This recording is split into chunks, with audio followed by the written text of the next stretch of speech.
మనం I News screen పై exclusive గా చూడొచ్చు. రైట్, ఇక సింహాచలం అప్పన్న దర్శనానికి భక్తులు పోటెత్తారు. గంధం అమావాస్య కావడంతో భారీగా భక్తజనం తరలి వచ్చారు. వరాహ పుష్కరిణిలో స్నానాలు ఆచరించారు. వరాహ లక్ష్మీ నృసింహస్వామి మొక్కులు చెల్లించుకున్నారు.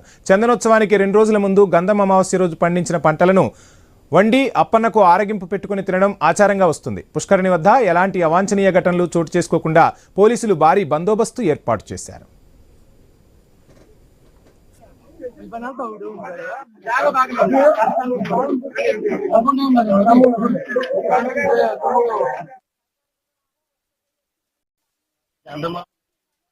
దేవుడు అయితే విష్ణు దేవుడు అవుతాడు.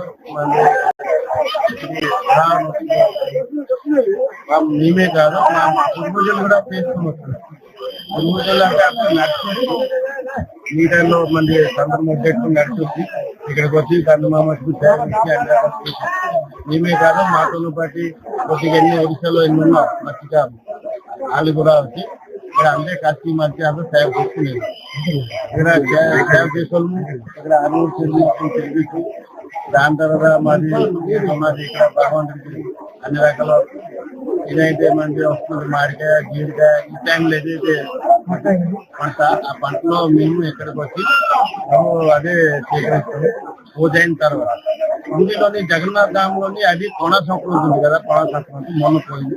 కోణ సంక్రాంతిలో మొత్తము ఆరోగ్య పూజలు అందరూ కలిసి మేము ఇక్కడ